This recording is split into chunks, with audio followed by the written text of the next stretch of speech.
Colloquially speaking, cats and dogs have always been man's best friend. Now, most of us would do anything we could to help a friend in need, but when it comes to our non-human friends, that level of dedication doesn't always apply. Now, obviously, there are caveats. Not everybody's equipped to deal with or have an animal at their house, and that is where an organization like the Humane Society comes into play. You see, their services allow for anybody to help improve the quality of lives for these animals, whether it's accomplished via monetary donations, community service, or spreading awareness of the group's cause. Now, in today's speech, I intend to provide you with all of the facts about the Humane Society, including the services they provide, the ways you can assist them, and some evidence that they're an effective group. Throughout history, they've had effective strides in this arena. Now, to begin, the Humane Society is an organization that most people are aware of, but they might not know the specifics of. So let me give you a little bit of that from their website.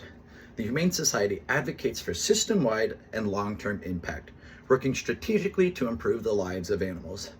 They also believe in the mutual commitment to their mission by acting as each other's allies, as well as amplifying diverse voices within their family of organizations and in the communities with which they work.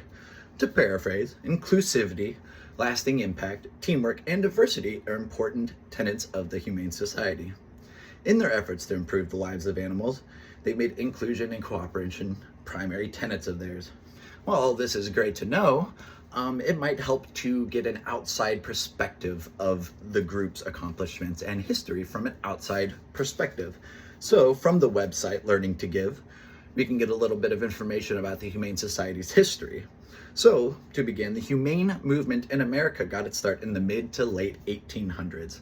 Now, before this time, kindness towards animals was not something that people considered to be all that important.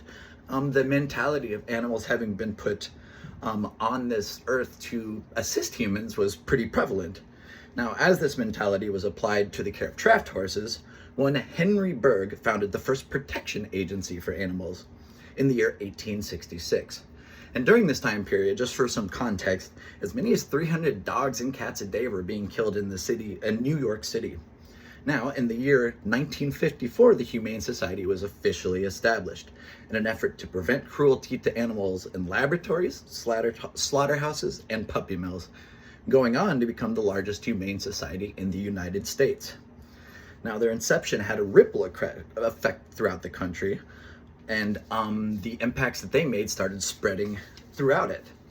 And oftentimes these causes were championed alongside the causes of rights for children, which to me lends a lot of credence and credibility to what they're doing. They're putting the care of humans alongside the care of animals.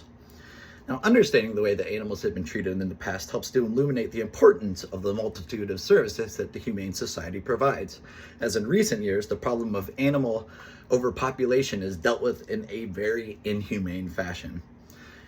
And that fashion would be animal euthanasia.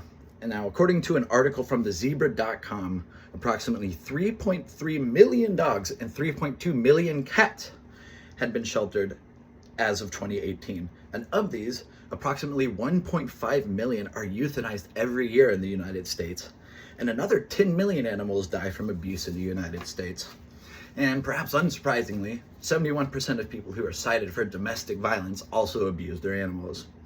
Now, this knowledge makes it clear that an alternative to euthanasia is very necessary, and the Humane Society has made lots of strides in this arena.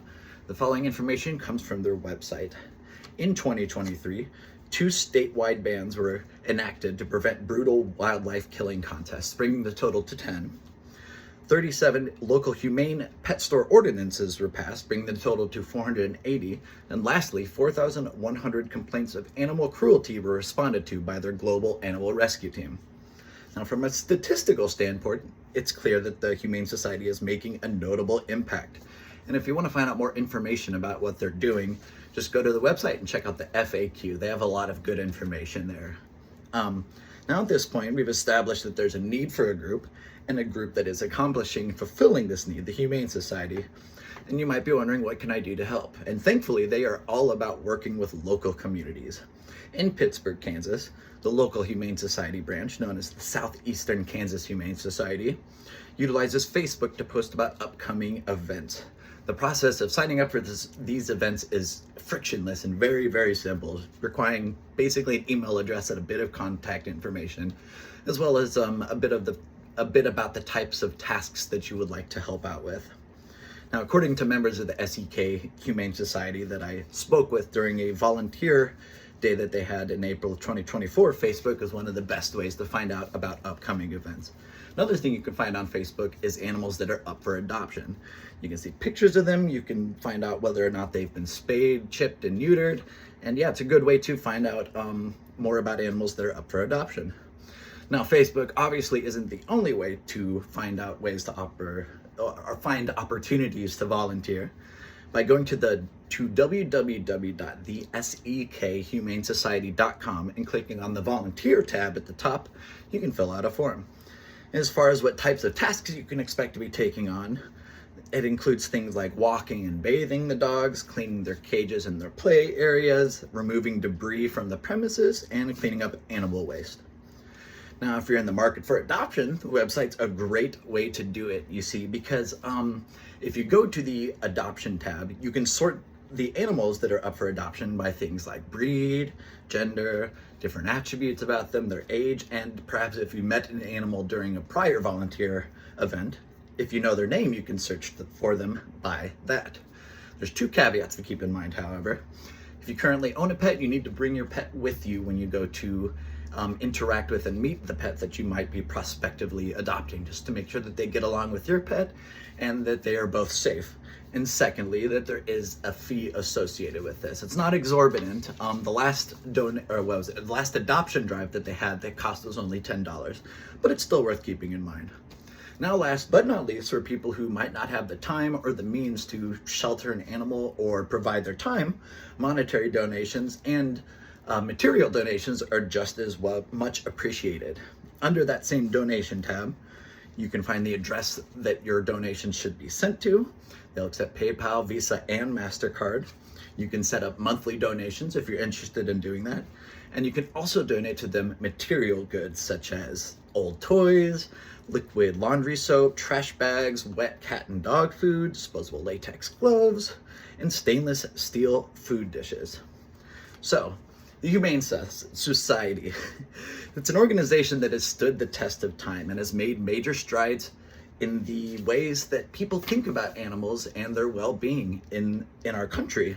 And on both a local and a national scale, they have made giant strides. So if you've got some time this summer, why not volunteer it and go ahead and give a little bit of love back to man's best friend? Why don't you?